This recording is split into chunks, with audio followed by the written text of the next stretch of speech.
नमस्कार दोस्तों, Raghav voice story में आपका स्वागत है। आइए चलते हैं आज की नई कहानी की ओर।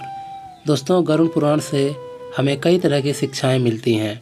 गरुड़ पुराण में मृत्यु के पहले और बाद की स्थिति के बारे में बताया गया है। यह पुराण भगवान विष्णु की भक्ति और उनके ज्ञान पर आधारित है। प्रत्येक व्यक्ति को यह पुराण पढ़ना चाहिए। गरुड़ पुराण हिंदू धर्म के प्रसिद्ध धार्मिक ग्रंथों में से एक है। 18 पुराणों में से इसे एक माना जाता है। गरुड़ पुराण में हमारे जीवन को लेकर कई गूढ़ बातें बताई गई हैं, जिनके बारे में व्यक्ति को जरूर जानना चाहिए। संयम और सतर्कता। जिंदगी है तो मित्र भी हैं और शत्रु भी हैं। कहते हैं कि जिसका कोई शत्रु नहीं, वह अपनी ज़िंदगी में कुछ नहीं कर रहा है। ऐसे में उसका कोई मित्र भी नहीं होता। इसका यह मतलब है कि नहीं, हम जानबूझकर लोगों को शत्रु बनाएं। यदि हम अपने तरीके से जी रहे हैं तो निश्चित ही शत्रु बनना स्वाभाविक है। शत्रु या दुश्मन में से कुछ सामान्य होते हैं और कुछ खतरनाक, अर्थात ऐसा शत्रु जो दिल पर ले लेता है, जिंदगी को हल्के फुल्के में नहीं लेते हैं। अब ऐसे शत्रुओं से चतुराई से शत्रु बचना होता है, अन्यथा वह कब, कहाँ और कैसे आपको चोट देने, इसका कोई भरोसा नहीं। गरुड़ पुराण के नीतिसार में कहा गया है कि शत्रुओं से निपटने के लिए सतर्कता और चतुरता सहारा लेना चाहिए। शत्रु लगातार हमें नुकसान पहुंचाने का प्रयास करते रहते हैं। ऐसे में यदि हम चतुरता नहीं दिखाएंगे तो नुकसान उठाएंगे। इसलिए जैसा शत्रु है उसके अनुसार नीति का उपयोग करके उसे काबू में रखा जाना चाहिए। कपड़े साफ हो एवं सुगंधित। यदि आप अमीर, धनवान या सौभाग्यशाली बनना चाहते हैं तो ज़रूरी है कि आप साफ सुथरे, सुंदर और सुगंधित कपड़े पहनें। गरुड़ पुराण के अनुसार उन लोगों का सौभाग्य नष्ट हो जाता है जो गंदे वस्त्र पहनते हैं। जिस घर में ऐसे लोग होते हैं जो गंदे वस्त्र पहनते हैं, उस घर में कभी भी लक्ष्मी नहीं आती है, जिसके कारण उस घर से सौभाग्य भी चला जाता है और दरिद्रता का निवास हो जाता है।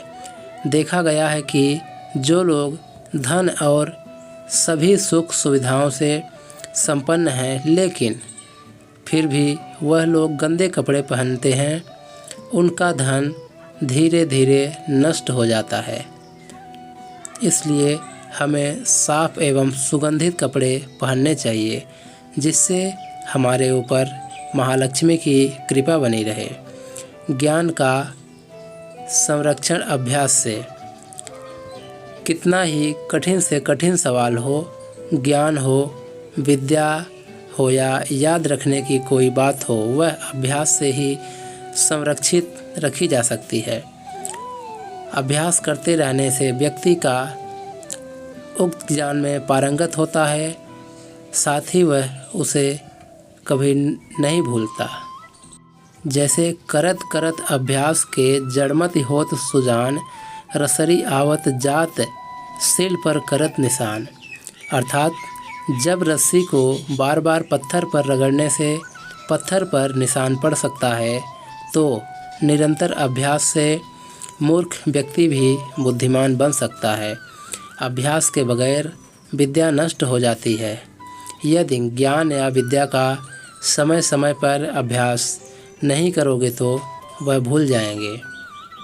गरुड़ पुराण के अनुसार माना जाता है कि जो भी हम पढ़ें उसका हमें हमेशा एक बार अभ्यास करना चाहिए, जिससे कि वह ज्ञान हमारे मस्तिष्क में अच्छे से जम जाए। एकादशी व्रत। एकादशी व्रत को ग्रंथों और पुराणों में श्रेष्ठ बताया गया है। गरुड़ में तो इसका महिमा का खूब बखान किया गया है। जो व्यक्ति एकादशी का व्रत रखता वह सभी कष्टों से बचा रहता है। उसे उस व्रत का निश्चित ही लाभ मिलता है। एकादशी व्रत रखने के कुछ नियम होते हैं। इस व्रत को नियम अनुसार ही रखना चाहिए। इस दिन सिर्फ फलाहार ही लेना चाहिए, किसी भी प्रकार का व्यसन नहीं करना चाहिए, तभी यह व्रत फल देते हैं। ज्योतिषों अनुसार इसे रखने से चंद्र का कैसा भी बुरा असर हो वह खत्म हो जाता है। तुलसी का महत्व समझें। हालांकि तुलसी का महत्व गरुड़ पुराण के अलावा अन्य कई पुराणों में भी बताया गया है। तुलसी को घर में रखने से सभी तरह के रोगों से मुक्ति मिलती है। इसका प्रतिदिन सेवन करने से किसी भी प्रकार से व्यक्ति को कोई रोग नहीं हो सकता। तुलसी को अपने घर में स्थान देने तथा जल देने से अवरुद्ध रास्ते खुल जाते हैं। इन्हें भगवान के प्रसाद में सेवन करने से सारे शारीरिक और मानसिक विकार दूर होते हैं। विष्णु जी की पूजा के पश्चात इनकी पूजा करने से बहुत फल मिलता है। मंदिर और धर्म का सम्मान करें। किसी भी देवी देवता या धर्म का अपमान करने वाले को एक दिन जिंदगी में पछताना होता है और वह नरक में जाता है। गरुड़ पुराण अनुसार ऐसे लोगों के बारे में बहुत कुछ लिखा हुआ है। गरुड़ पुराण अनुसार पवित्र मंदिर आदि जगहों पर स्थानों व गंदे काम करने वाले, अच्छे लोगों को धोखा देने वाले, किसी के एहसान के बदले उन्हें गाली और उनका दुरुपयोग करने वाले, धर्म, वेद, पुराण और शास्त्रों के अस्तित्व पर सवाल उठाने वाले को नरक से कोई नहीं बचा सकता। दोस्तों, वीडियो पसंद आया तो वीडियो को लाइक करें। साथ ही चैनल पर नए हो तो चैनल को सब्सक्राइब करके नोटिफिकेशन को ऑन कर लें, ताकि इस तरह का वीडियो आपको लगातार ऐसे ही मिलता रहे।